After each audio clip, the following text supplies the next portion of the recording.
नदी पार घने जंगल में एक साधु आश्रम बनाकर रहता था। वह पानी पर चलने की सिद्धि प्राप्त करने का यत्न कर रहा था, इसीलिए प्रतिदिन सुबह से शाम तक तपस्या में लीन रहता। गांव में रहने वाला एक दूध वाला रोज एक छोटे मटके में दूध भरकर उसे पहुंचा आता।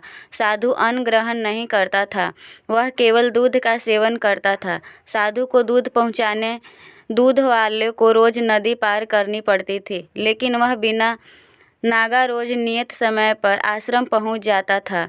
एक बार उसे किसी आश्रम से दूसरे गांव जाना पड़ा। उसने अपनी बेटी को साधु को दूध पहुंचाने की जिम्मेवारी सौंप दी। लड़की एक दिन साधु को दूध पहुंचा आई। अगले दिन तेज बारिश हो रही थी। जब वह दूध लेकर जाने को हुई तो उसकी माँ ने उसे ये कहते हुए रोक दिया कि ऐसी घनघोर बरसात में नदी पार करना ठीक नहीं। लड़की नहीं गई। बारिश थमी तब तक शाम हो चुकी थी। वह दूध लेकर साधु के आश्रम पहुंची। उसने देर से आने के लिए साधु से क्षमा मांगी। तब साधु ने उसे एक मंत्र देकर कहा, इस मंत्र के द्वारा वह पानी पर चलकर उसके पास आ सकती है। साधु इस मंत्र को कई दिनों से स्वयं आजमाना चाहता था, किंतु उसे मंत्र पर पूरा विश्वास नहीं था। लड़की ने मंत्र लिया और चली गई। उस रात मूसलाधार बारिश हुई और नदी उफान पर आ गई। अगले दिन लड़की की माँ ने उसे फिर जाने से रोका। तब लड़की ने साधु के दिए मंत्र के बारे में उन्हें बताया।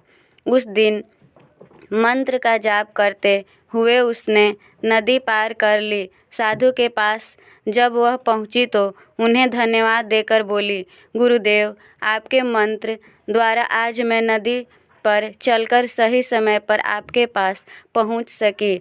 आपका धन्यवाद। साधु चकित रह गया। उसे विश्वास ही नहीं था कि मंत्र काम कर जाएगा।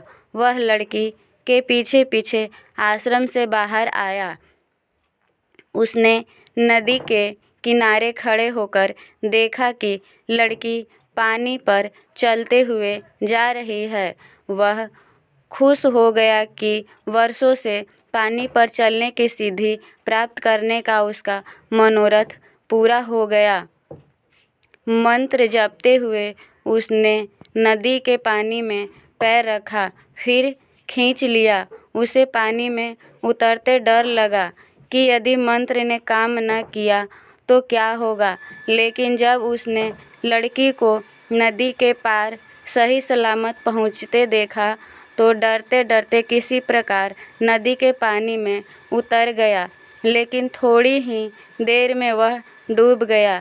ऐसा क्यों हुआ? इसका कारण है विश्वास। साधु को इस बात का विश्वास ही नहीं था कि वह पानी पर चल सकेगा। वही लड़की को पूरा विश्वास था। इसी विश्वास के कारण वो नदी पार कर गई और निसंदेह से घिरा साधु नदी में डूब गया। आशा करती हूँ कि ये कहानी आप लोग को अच्छी लगी होगी। कहानी अच्छी लगी हो तो वीडियो को लाइक कर दीजिएगा और कमेंट में बताइएगा कि ये कहानी कैसी है और चैनल को सब्सक्राइब कर लीजिएगा। धन्यवाद।